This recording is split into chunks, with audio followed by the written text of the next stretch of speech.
aquí en la Iglesia Bautista Reformada de Liberia. Esta mañana yo tengo la mayordomía de abrirles la palabra de Dios. Busca ahora 1 de Juan, capítulo 3, y vamos a comenzar nuestro tiempo en la palabra leyendo los versículos 1 al 3.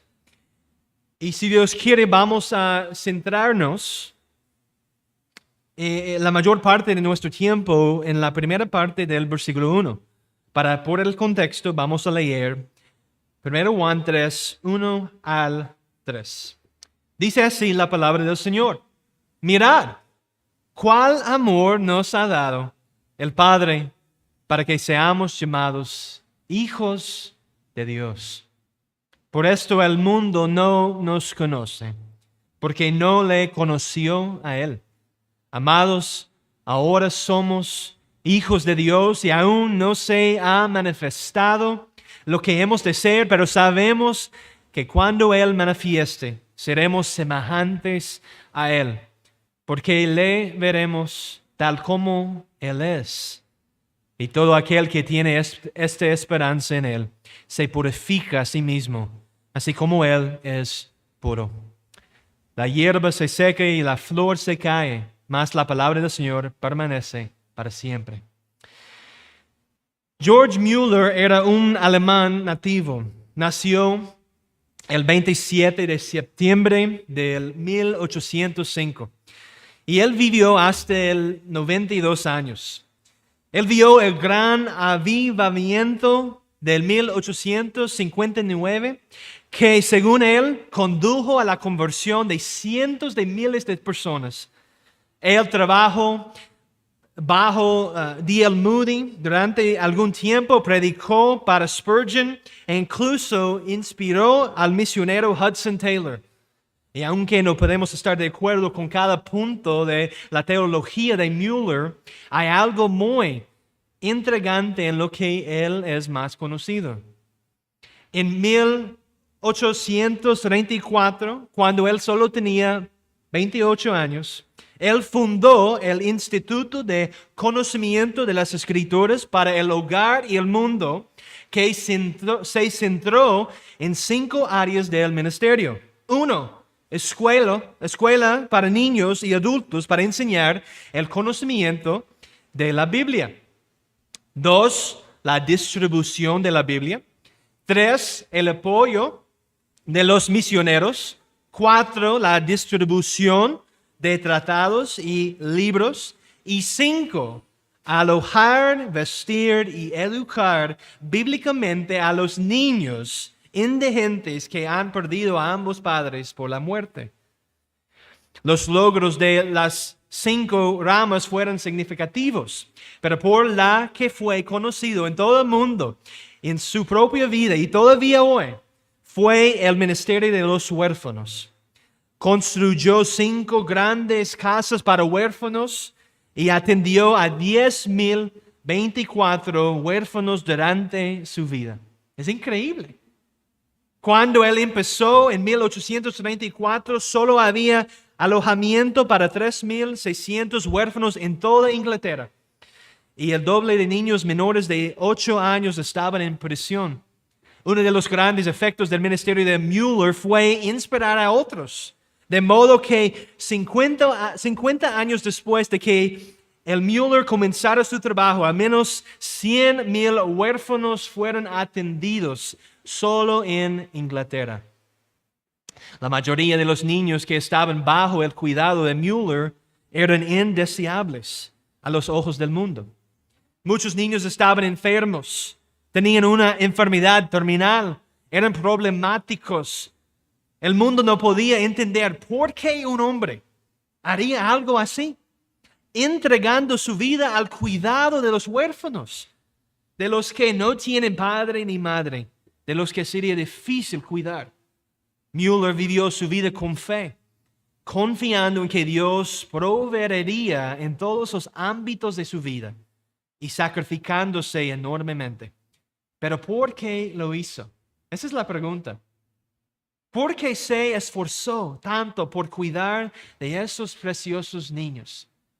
Yo diría que una de las cosas que Müller conocía mejor es la verdad de que Dios Padre ha adaptado a una gran multitud de hijos en su familia. Esos hijos que son indeseables, que están enfermos de pecado y viven vidas en rebelión a Dios. Y Müller había sido adaptado en la familia de Dios, siendo antes enemigo de Dios, pero ahora su hijo. Lo mismo ocurre con todos los que creen en el Señor Jesús. Y aquí en 1 Juan 3 se nos presenta la maravillosa verdad de la adopción de los hijos de Dios. Es la doctrina de todas las doctrinas. Una que no importa cuántos años hayas estado siguiendo a Cristo, todavía está asombrada de que usted es un hijo o hija de Dios. Un hijo del Rey. Y no cualquier rey, sino el Rey de reyes, el Señor de señores.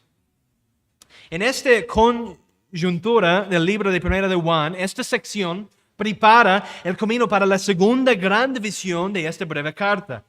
En la primera sección de 1 de Juan, Juan ha instado a sus lectores a vivir en la luz, ya que Dios es luz y en Él no hay oscuridad ninguna. Juan ha centrado mucha atención en reprender las falsas enseñanzas de los gnósticos, mostrándolas como heréticas. Ahora la segunda división se centra en desarrollar el tema de crecimiento de la madurez espiritual en Cristo. El centro de la atención ahora está en el creyente. Y al comienzo de esta segunda división, que se centra en nuestra búsqueda de la santidad y la maduración en el Evangelio, está el importante recordatorio de que como creyentes, la paternidad de Dios es la que anima y sostiene en esta vida presente. Somos hijos de Dios, no solo en el presente, sino también para toda la eternidad. ¿Y qué verdad es contemplar esto? El amor de Dios se derrama sobre nosotros en el pasado y el presente y en el futuro. Alguien ha dicho, nuestro estado actual como hijos de Dios descansa en la acción amorosa de Dios en el pasado. Y todos de nosotros necesitamos pensar en esto. El sacrificio de nuestro Señor Jesucristo.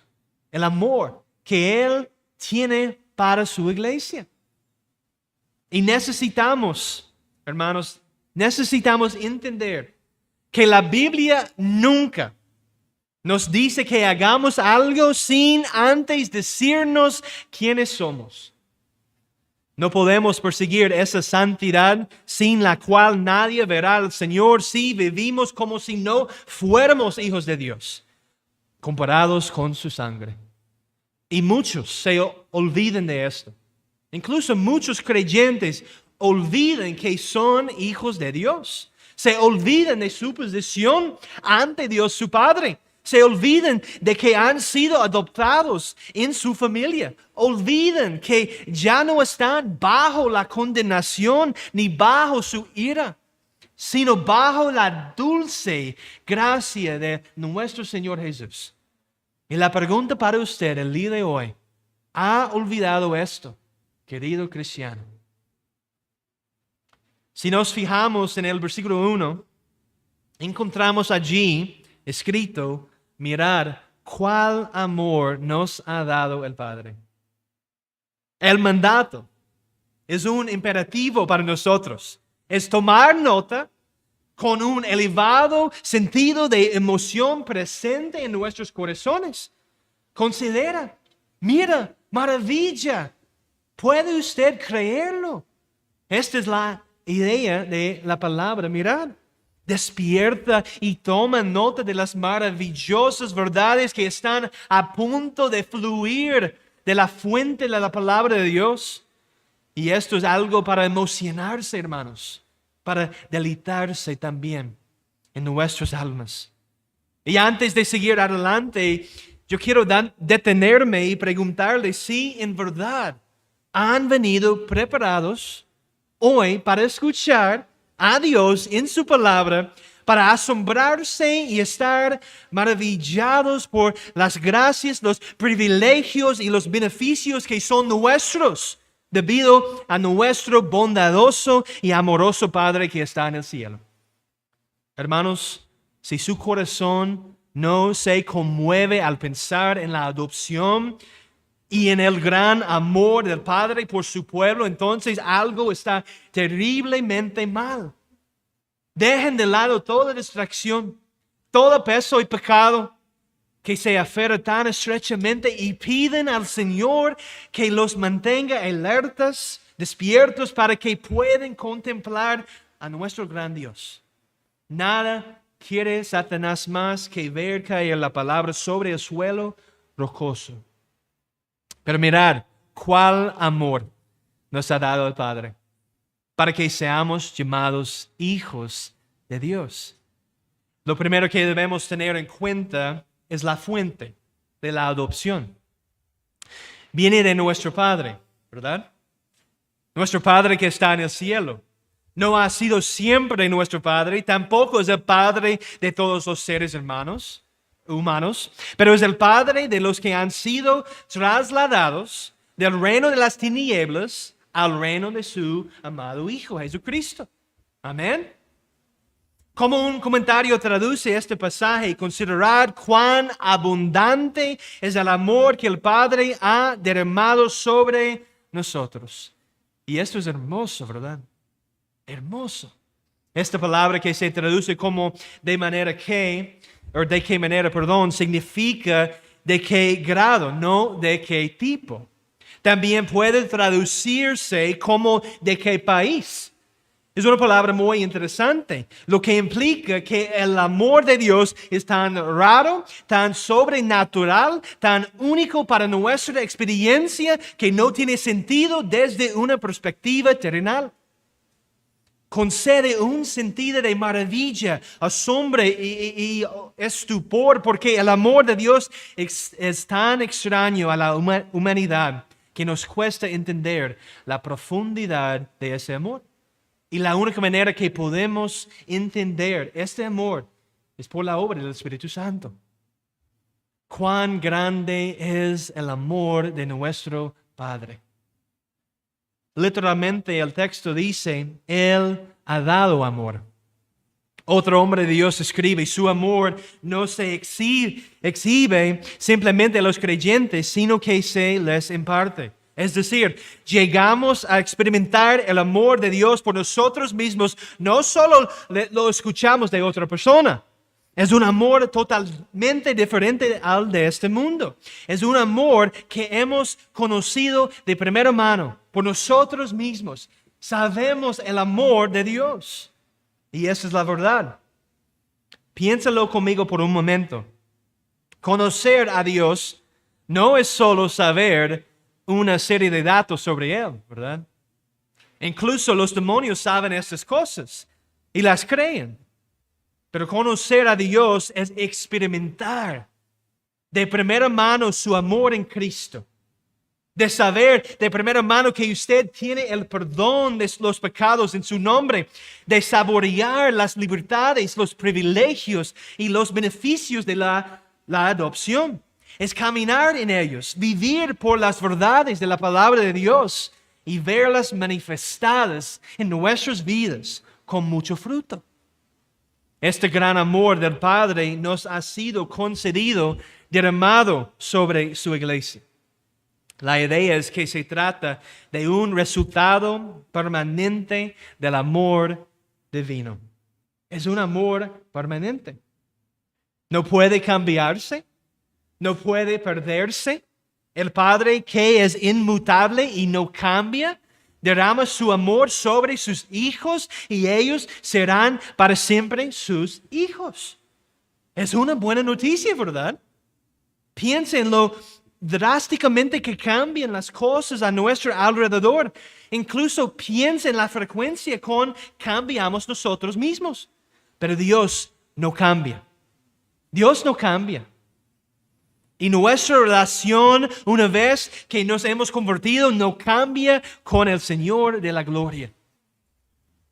Y esto nos trae mucho consuelo.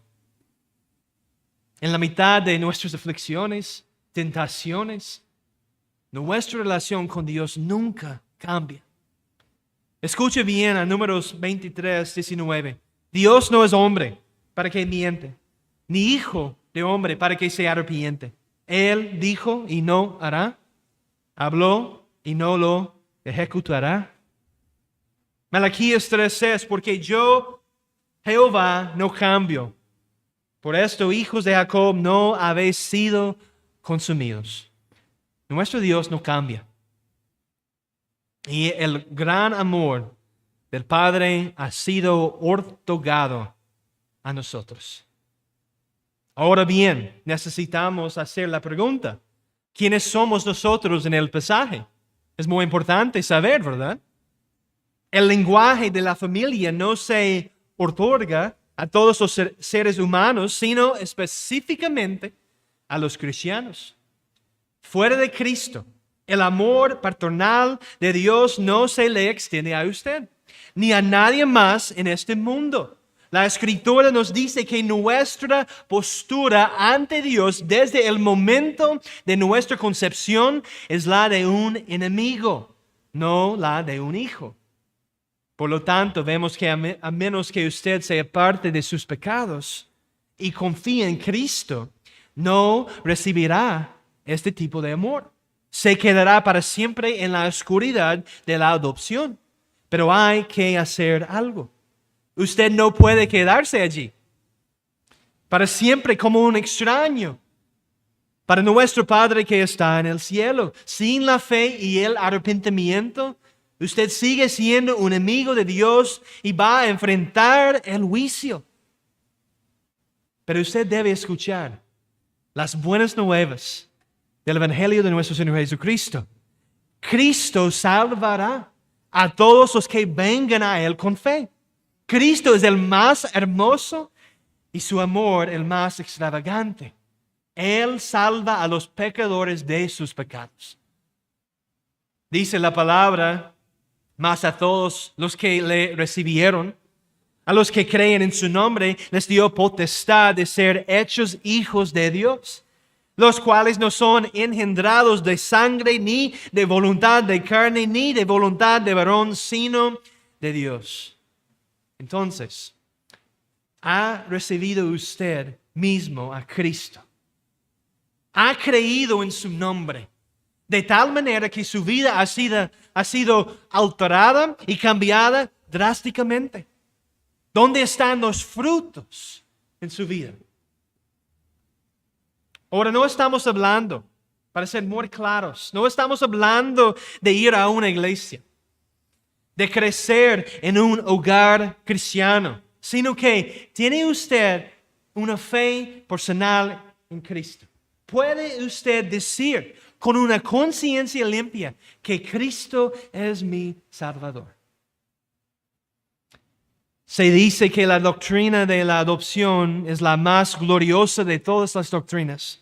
Y cuando entendemos la clara enseñanza de las Escrituras sobre el asunto, ciertamente llegaremos a estar de acuerdo. Spurgeon, al predicar un sermón sobre la adopción, dividió la doctrina en 3 elementos cruciales. Y para esta sección del sermón estoy utilizando mucho de lo que él sacó del pozo de la Escritura. Él llamó a los 3 elementos cruciales de la adopción. 1, la gracia de la adopción. 2, los privilegios de la adopción. Y 3, los deberes de la adopción. Y quiero que veamos los 3 hoy, porque estoy convencido de que al hacerlo llegaremos a entender mejor lo que nos enseña 1 Juan 3:1. Y el Espíritu Santo tomará esa verdad e infundirá nuestros corazones con alegría, asombro y maravilla ante el gran amor de nuestro Padre que está en el cielo. Primero, la gracia de adopción. Vaya conmigo ahora a Efesios 1. Efesios capítulo 1. Vamos a empezar aquí en el versículo 3. Y voy a leer hasta el versículo 6.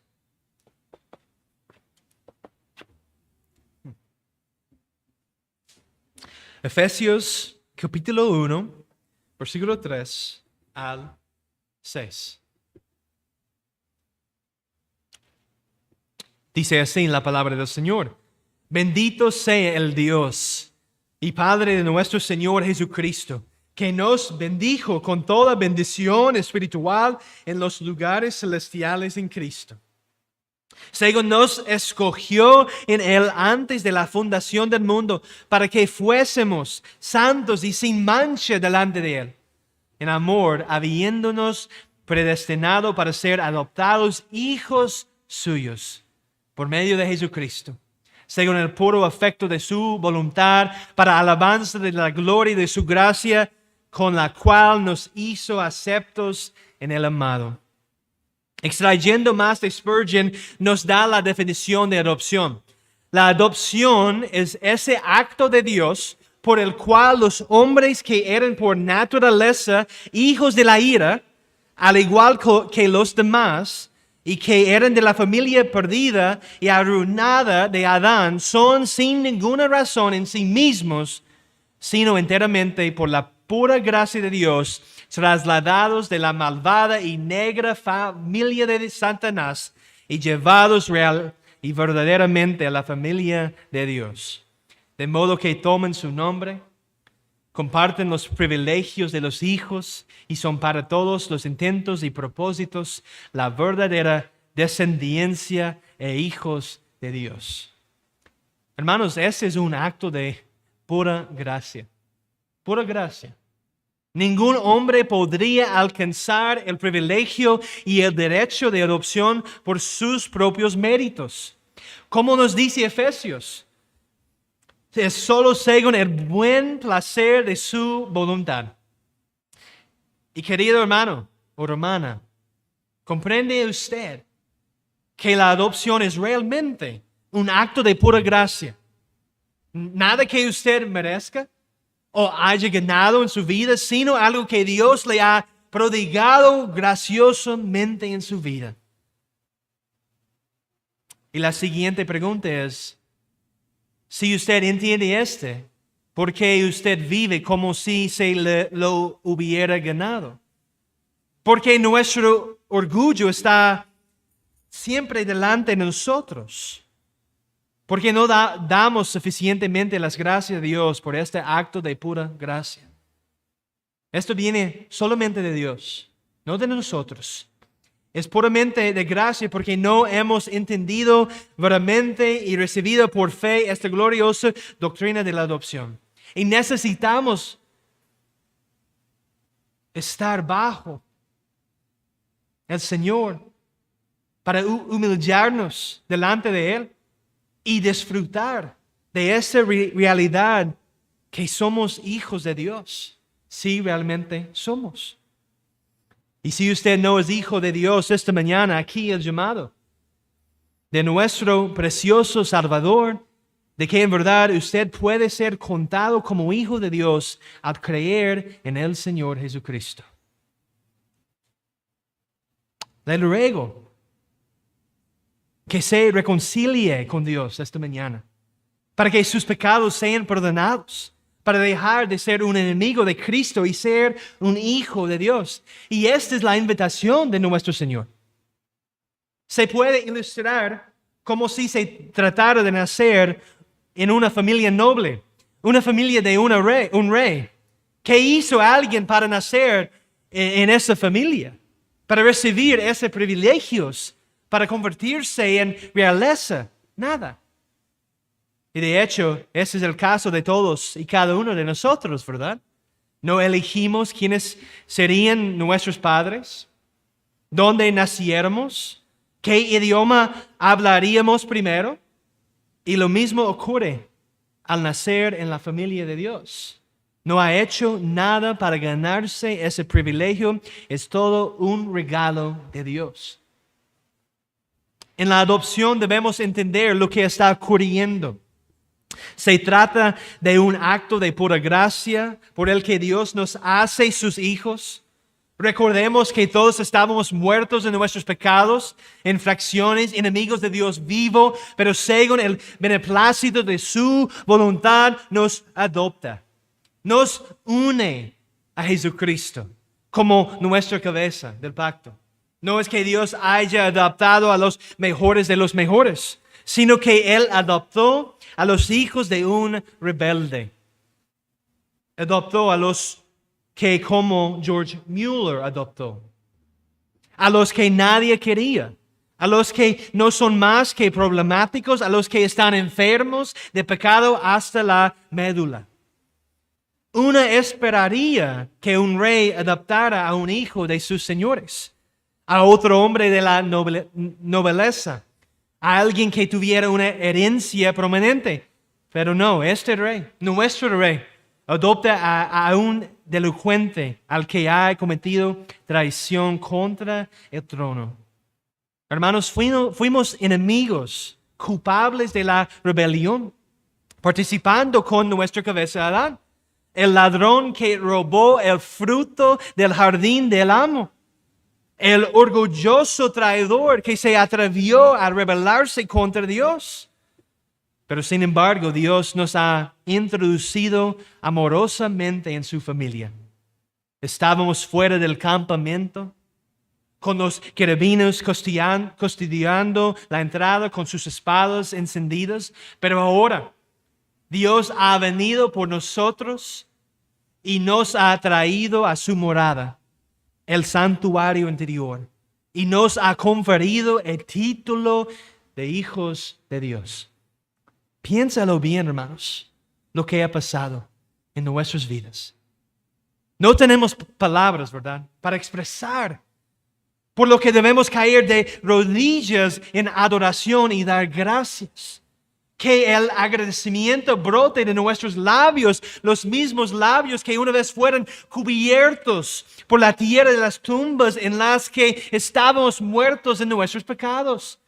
Todos los santos de Dios deben confesar que somos las últimas personas que deberíamos esperar que Dios adopte en su familia. Sabemos lo que hay adentro de nuestros corazones. Sabemos qué clase de personas seríamos sin nuestro Señor. Con Pablo exclamamos palabra fiel y digna de ser recibida por todos, que Cristo Jesús vino al mundo para salvar a los pecadores, de los cuales yo soy el primero. Esta es la grita de cada creyente. Soy el peor de los pecadores, pero en verdad tengo el mayor Salvador de todos. Y en esto me jacto, Dios mío. Nuestra adopción no se basa en ninguna decisión que hayamos tomado. No es como si Dios hubiera previsto que tendríamos fe y luego nos hubiera adoptado. Esto no es bíblico. Porque Dios dice la palabra, en amor, habiéndonos predestinado para ser adoptados hijos suyos por medio de Jesucristo, según el puro afecto de su voluntad. Y así es, hermanos.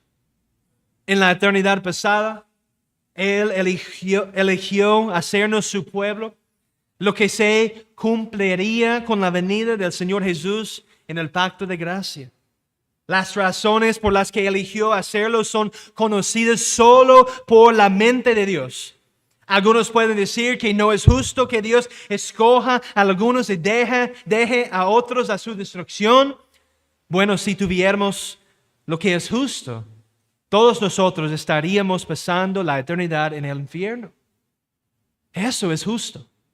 Esto es lo que merecemos.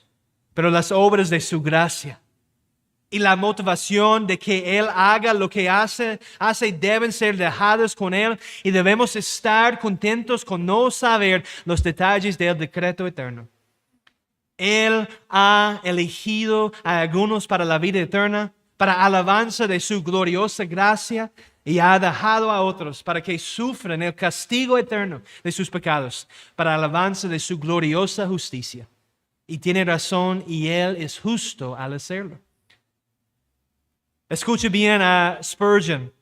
Él dice, el mismo sol que derrite la cera endurece el barro. Y el mismo evangelio que derrite a algunas personas para que se arrepienten, endurece a otros en sus pecados. Ahora vamos a buscar en nuestras Biblias Romanos 9. Y aquí tenemos mucho más sobre la adopción. Pero al pasar a Romanos 9:20, Pablo se enfrentaba a un argumento similar. Mira allí en la segunda parte del versículo 20. Dice Pablo, dirá el vaso del varo al que lo formó, ¿por qué me has hecho así? 21. ¿O no tiene potestad el alfarero sobre el varo para hacer de la misma masa un vaso para honra y otra para deshonra? Y que si Dios, queriendo mostrar su ira y hacer notorio su poder, soportó con mucha paciencia los varos de ira preparados para destrucción, y para hacer notorias las riquezas de su gloria, las mostró para con los vasos de misericordia que Él preparó de antemano para gloria, a las cuales también ha llamado, esto es, a nosotros, no solo de los judíos, sino también de los gentiles. Todos los hombres merecen ser castigados. Dios tiene derecho a castigarlos a todos. Pero al mismo tiempo, Él tiene el derecho de perdonar a quien quiera. Él puede dejar a quien quiera en sus pecados sin lavar, sin perdonar, sin salvación, en la que voluntariamente continúan el curso de su rebelión y el amor de su pecado. Nadie desea venir a menos que primero sea regenerado, justificado y luego adoptado en la familia de Dios. Es por eso, hermanos, predicamos el Evangelio de nuestro Señor Jesucristo. Es por eso evangelizamos. Echamos las semillas en todo tipo de suelos, sabiendo que no hay nada en nosotros que haga que alguien nazca de nuevo.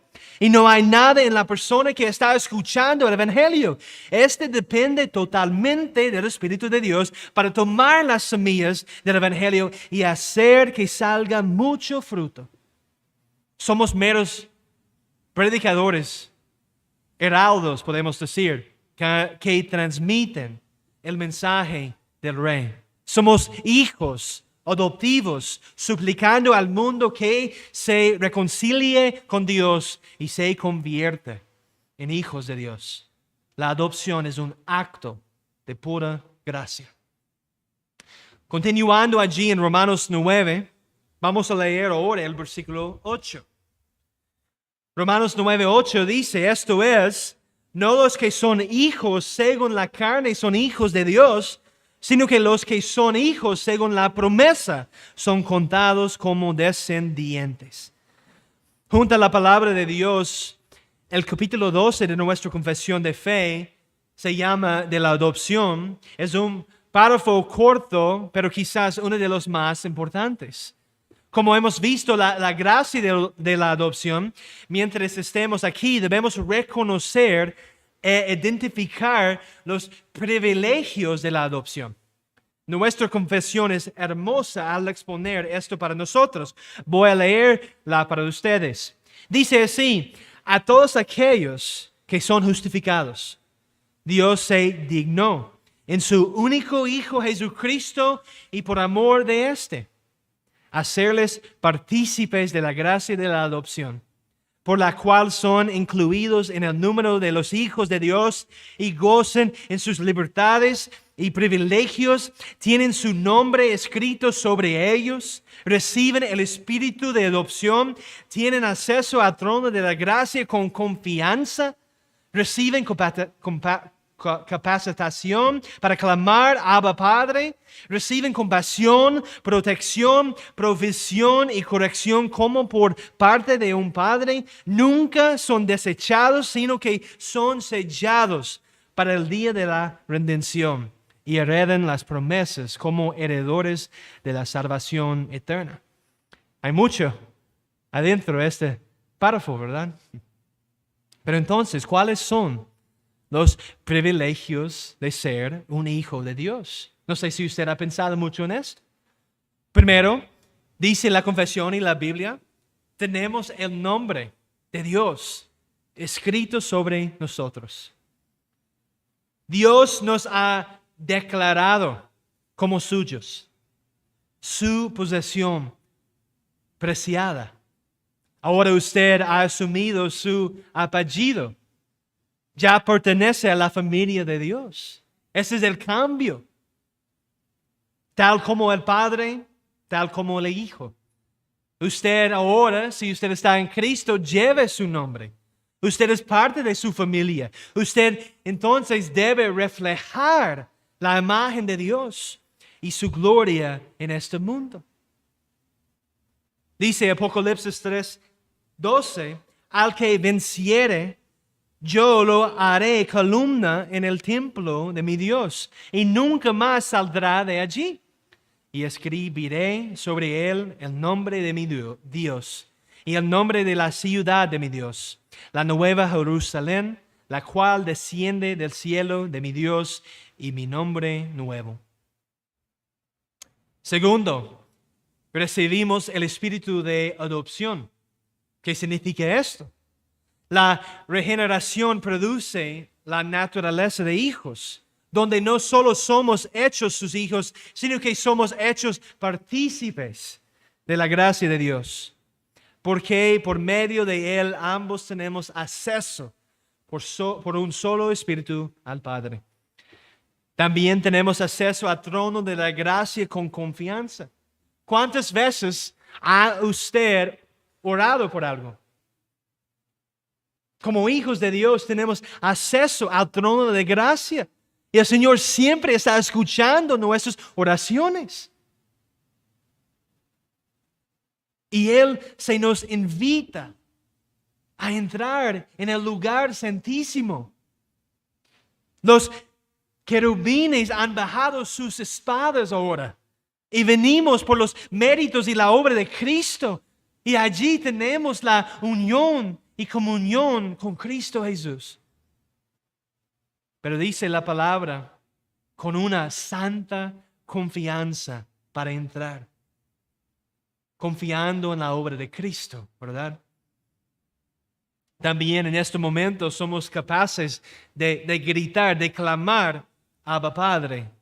Dice 2 Corintios 6:18, yo seré para vosotros por Padre, y vosotros me seréis hijos e hijas, dice el Señor Todopoderoso. La relación íntima con Dios es lo que tenemos como hijos de Dios. Estamos cerca ahora, no estamos lejos, y estamos invitados a venir y a adorar su nombre. Somos hijos, no somos extraños ni enemigos. Somos parte de la familia de Dios. Y mientras estamos allí cerca de nuestro Señor, nuestro Padre, recibimos compasión de Él. Él se compadece de nosotros en todos sus sufrimientos, todas sus pruebas, sus tentaciones. El Señor se compadece de usted. Escuche bien el Salmo 103:13. Como el Padre se compadece de los hijos, se compadece Jehová de los que le temen. ¿Está usted tentado por Satanás en su vida? Cristo le mira desde arriba, sintiendo el peso y las pruebas de esas tentaciones. Se hace eco de sus suspiros y gemidos, sabe lo que es ser tentado. De todas las maneras que usted lo es, pero Él permaneció sin pecado. Él es nuestro buen ejemplo. Recuerda el gran amor de Dios, pues bajo la poderosa mano de Dios, recuerda ese amor de Dios, su enorme corazón por su pueblo, el consuelo que viene de Él en cada situación. Usted no está solo, nunca está solo. Y esas oraciones están siendo escuchadas siempre. 1 de Pedro 5:6, humillaos pues bajo la poderosa mano de Dios, para que Él os exalte cuando fuere tiempo, echando toda vuestra ansiedad sobre Él, porque Él tiene cuidado de vosotros. ¿Creen esto, queridos hermanos? Realmente, desde su corazón, ¿está usted creyendo esas verdades que están fluyendo de la palabra del Señor? ¿Por qué siguen viviendo como si no esto no fuera cierto. Contemplan, creen, reciben y viven en la realidad de que tenemos un Padre que se cuida y nos ama mucho en Cristo. También tenemos la protección de nuestro Padre. El pastor principal protege a las ovejas y nada ocurre en esta vida que no esté bajo la providencia de Dios. Y muchas veces la providencia de Dios es difícil y duele mucho, pero Él es sabio y no sabemos lo que Él está haciendo en nuestras vidas. Es por eso tenemos que recibir la providencia de Dios con fe. También tenemos provisión de nuestro Padre. Él provee todo lo que necesitamos.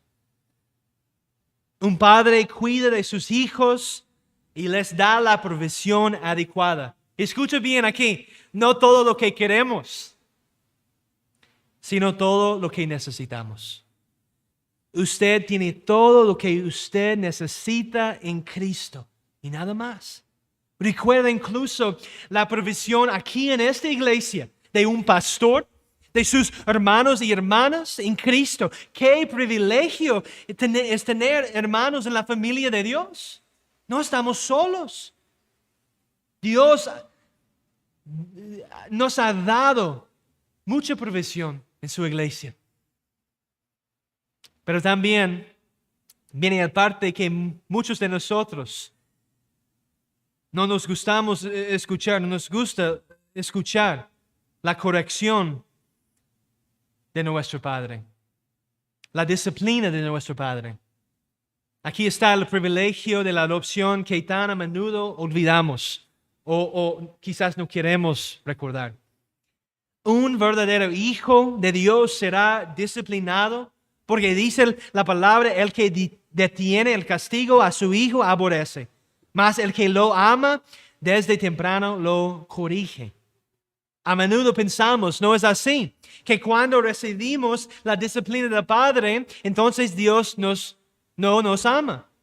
Pero esa es la mentira de Satanás que quiere hacernos creer. Escucha bien a Proverbios 3:11. No menosprecies, hijo mío, el castigo de Jehová, ni te fatigues de su corrección, porque Jehová al que ama castiga, como el Padre al Hijo a quien quiere. Sin la disciplina del Padre, no somos hijos de Dios. No hemos sido adoptados. Pero si se os deja sin disciplina, de la cual todos han sido participantes, entonces sois bastardos y no hijos, dice Hebreos. Nuestro Padre nos castiga para que participemos de su santidad. Y ese es el propósito. Ahora bien, ningún castigo parece ser alegre por el momento, sino doloroso. Sin embargo, después da el fruto apacible de la justicia a los que han sido instruidos por Él. Deja de pensar y creer que cada vez que usted tiene la disciplina de Dios sobre usted, que usted no pertenece a Él.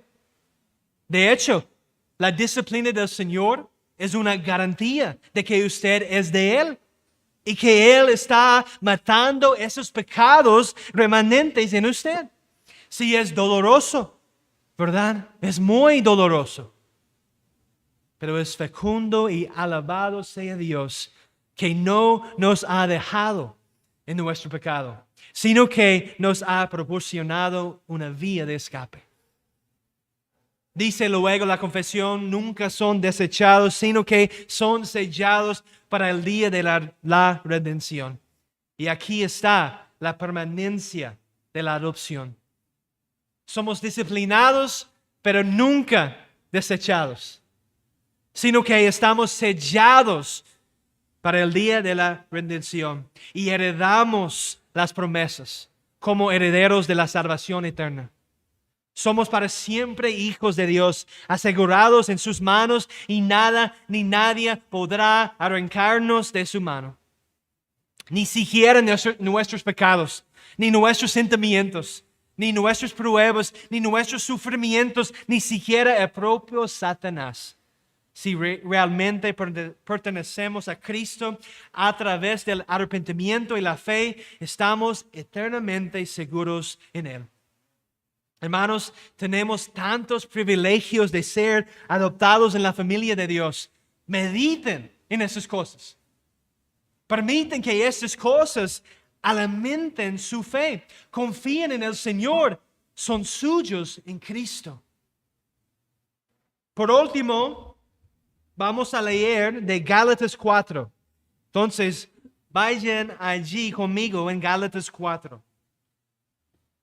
Y al concluir este sermón, tenemos que ver los deberes de la adopción. Tenemos la gracia de la adopción y los privilegios de la adopción. Y ahora en Gálatas 4:1 tenemos los deberes de la adopción. Gálatas 4:1 dice, pero también digo, entre tanto que el heredero es niño, en nada difiere del esclavo, aunque es señor de todo, sino que está bajo tutores y curadores hacia el tiempo señalado por el Padre. Así también nosotros, cuando éramos niños, estábamos en esclavitud bajo los rudimentos del mundo. Pero cuando vino el cumplimiento del tiempo, Dios envió a su Hijo, nacido de mujer y nacido bajo la ley, para que redimiese a los que estaban bajo la ley, a fin de que recibiésemos la adopción de hijos. Y por cuanto sois hijos, Dios envió a vuestros corazones el Espíritu de su Hijo, el cual clama, Abba Padre. Así que ya no eres esclavo, sino hijo. Y si hijo, también heredero de Dios por medio de Cristo. A causa de nuestra adopción, de la creación del nuevo hombre, el viejo hombre y sus enredos son muertos. Son muertos. Somos liberados de la esclavitud del pecado. No tenemos que pecar nada más. Somos liberados de Satanás y de la muerte y nos convertimos ahora en esclavos de la justicia. La ley ya no nos condena, sino que ahora dirige bellamente en el camino de la justicia. Ahora estamos bajo un nuevo pacto, ya no estamos en Adán. La ley no ha sido desechada para el cristiano, sino que la maldición de la ley ha sido eliminada. La ley ya no es nuestro juez, no estamos bajo su jurisdicción condenatoria.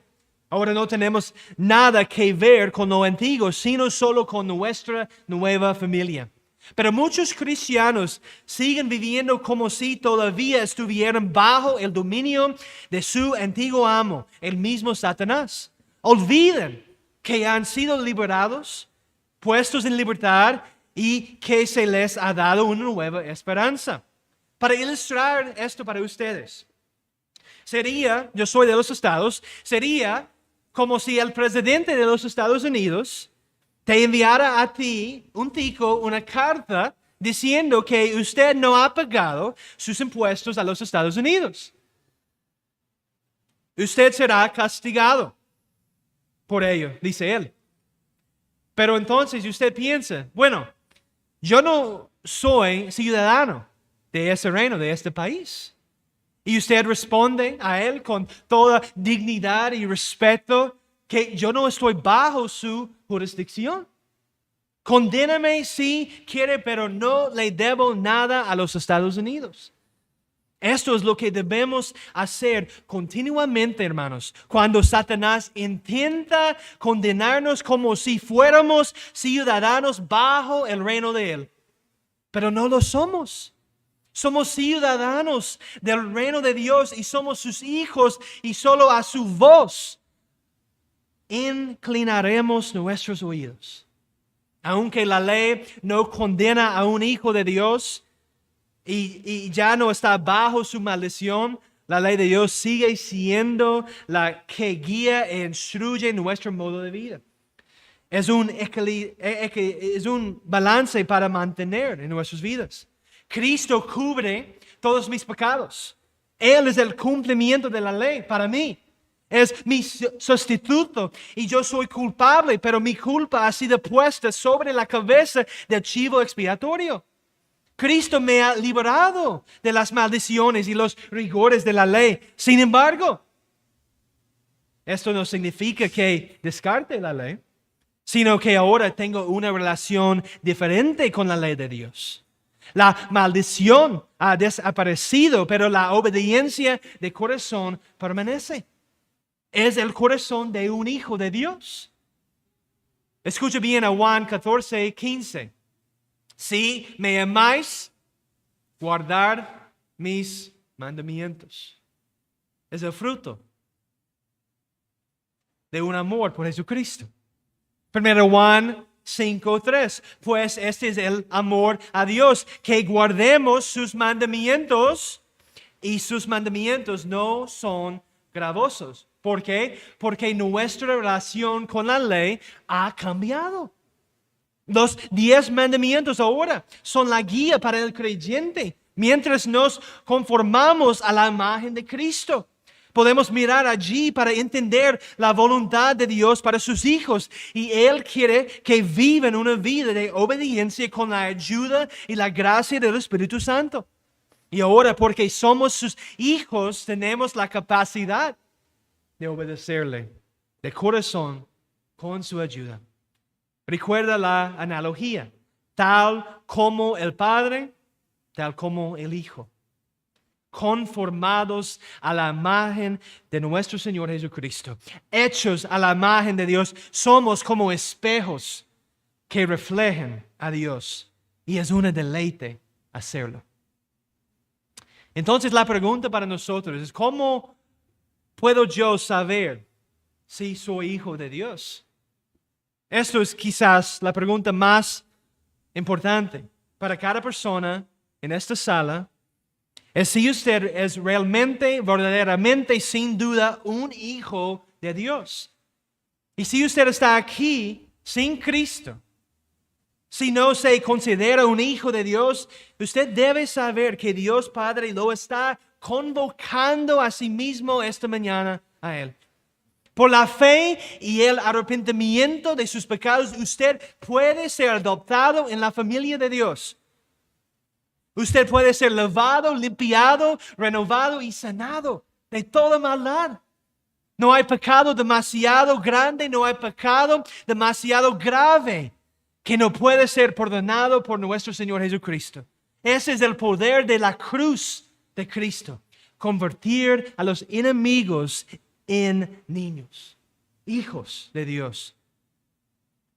Pero ustedes, niños pequeños, también, ustedes tampoco están excluidos de la llamada del Salvador. Cristo salvará incluso a los jóvenes. Es por eso necesitamos predicar el Evangelio a nuestros hijos. Entonces, ¿cómo puedo saber si yo soy un hijo de Dios? ¿Cómo puedo saber que realmente le pertenezco? Bueno, primero es los frutos del arrepentimiento. Todo creyente tiene frutos en su vida. Es una vida cambiada, un nuevo corazón con nuevos deseos, un nuevo espíritu en nosotros. Dice así la palabra: os daré corazón nuevo y pondré espíritu nuevo dentro de vosotros.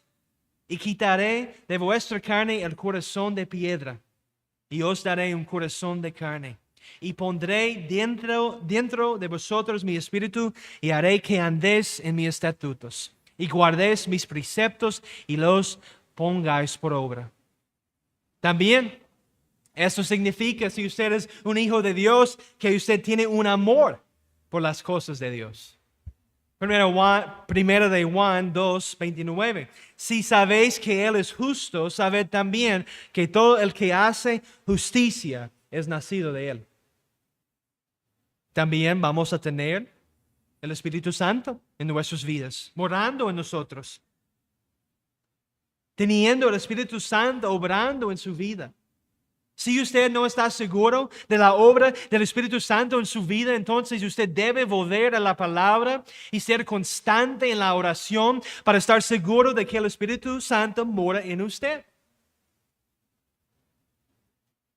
Todos los creyentes, todos los hijos de Dios tienen esos frutos en sus vidas. Romanos 8:14, porque todos los que son guiados por el Espíritu de Dios, estos son hijos de Dios. Pues no habéis recibido el espíritu de esclavitud para estar otra vez en temor, sino que habéis recibido el espíritu de adopción, por el cual clamamos, Abba, Padre. El Espíritu mismo da testimonio a nuestro espíritu de que somos hijos de Dios. Y si hijos, también herederos, herederos de Dios y coherederos con Cristo, si es que padecemos juntamente con Él, para que juntamente con Él seamos glorificados. También, si usted es hijo de Dios, usted va a mostrar amor hacia los otros hijos de Dios. El amor a los hermanos y hermanas. Y eso no es un amor físico, sino un amor por el pueblo de Dios, sus hermanos y hermanas en Cristo. Escucha bien de nuevo, primero de Juan. Sabemos que hemos pasado de la muerte de la vida porque amamos a los hermanos. Es una promesa, una manera que podemos estar seguros que pertenecemos a Dios. Sí, amamos los hermanos. El que no ama a su hermano permanece en la muerte. Primero de Juan 3:10, en esto se manifiestan los hijos de Dios y los hijos del diablo. El que no practica la justicia no es de Dios, ni el que no ama a su hermano. Primero de Juan 3:14, sabemos que hemos pasado de la muerte a la vida porque amamos a los hermanos. El que no ama a su hermano permanece en la muerte, y el que odia a su hermano es un asesino, y sabes que ningún asesino tiene vida eterna en él. Pero fíjate en la seguridad. Se nos asegura que somos hijos de Dios si amamos a los hermanos. Otro deber que tenemos como hijos de Dios, si Dios es su Padre y usted es su hijo, entonces usted está obligado a confiar siempre en Él. Y algunos de ustedes realmente luchan por confiar en su Padre, por confiar en su bondad, en su providencia. Fíjate de Jehová de todo tu corazón y no te apoyes en tu propia prudencia. No dude usted de su posición ante el Padre cada vez que usted peca. Esto es solo para incurrir en más pecado. No se guarda a sí mismo como un hijo de Dios. Dios le guarda y le preserva porque Él es fiel. Recuerda la promesa del Evangelio. Confía en Jehová y haz el bien, dice el Salmo 37. Y habitarás en la tierra y te apacentarás de la verdad. Deleítate asimismo en Jehová y Él te concederá las peticiones de su corazón. Encomienda a Jehová tu camino y confía en Él y Él hará. Salmo 9. Jehová será refugio del pobre, refugio para él tiempo de angustia. En ti confiarán los que conocen tu nombre. Por cuanto tú, oh Jehová, no desamparaste a los que te buscaron. No se inquiete, no se angustie, no se preocupe, confía siempre en Dios, porque sabemos que todas las cosas cooperan para el bien de los que aman a Dios, de los que son llamados según su propósito. ¿Por qué podemos confiar en Dios, hermanos? Porque es un cumplidor de promesas. Él hace el pacto y cumple el pacto. Escucha la voz de Dios que le llama en esas promesas de su pacto. No endurezca su corazón por falta de confianza y se aleje de Dios vivo. Él le llama y le ordena a través de su pacto que confíe en Él. No se resiste a su palabra, deje que le penetre y le revele la verdadera naturaleza de su corazón para encontrar el descanso y el perdón en Cristo. Y responde esta mañana, hermanos, a la promesa de Dios, acudiendo a Él y a través de Jesucristo, el Salvador más bondadoso, amable y comprensivo. Y si lo haces, Dios te acogerá en el trono de la gracia cada vez. Porque Él es fiel. Él es fiel. Entonces, hermanos, viven como hijos de Dios. Viven por la fe y no por la vista. Pongan sus ojos en Cristo claramente esta mañana y contemplen su gloria. Siéntense a sus pies, aprenden de Él, vayan a Él, viven y comparten esta gloriosa adopción con toda la familia de Dios y todo este mundo. Finalmente, en Apocalipsis 21, vayan allí conmigo, porque yo quiero dejarles solamente con la palabra de Dios. Apocalipsis 21.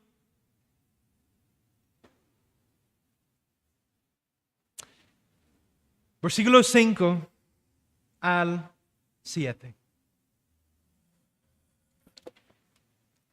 Y el que estaba sentado en el trono dijo: He aquí, yo hago nuevas todas las cosas. Y me dijo: escribe, porque estas palabras son fieles y verdaderas. Y me dijo: hecho está. Yo soy el alfa y la omega, el principio y el fin. Al que tuviere sed, yo le daré gratuitamente de la fuente del agua de la vida. El que venciera heredará todas las cosas, y yo seré su Dios, y él será mi hijo. Meditad sobre estas cosas, hermanos. Encontrar la esperanza solo en Cristo. Que nos humillemos ante el trono de la gracia y descansemos tranquilamente y enteramente en Cristo, porque somos los hijos de Dios. Oramos. Oh Señor, necesitamos tu ayuda en este momento para entender tu palabra sobre este asunto, para recibir y creer con fe. Oh Señor, ayúdanos a vivir como hijos de Dios. Salva a muchos pecadores esta mañana, incluso aquí. Gracias por su Hijo amado Jesucristo. Y ayúdanos a darle toda la gloria, la honra que Él merece. Oh Señor, perdónanos de nuestros pecados. Gracias de nuevo, oh Padre. Oramos todo esto en el nombre de nuestro Señor Jesucristo. Amén.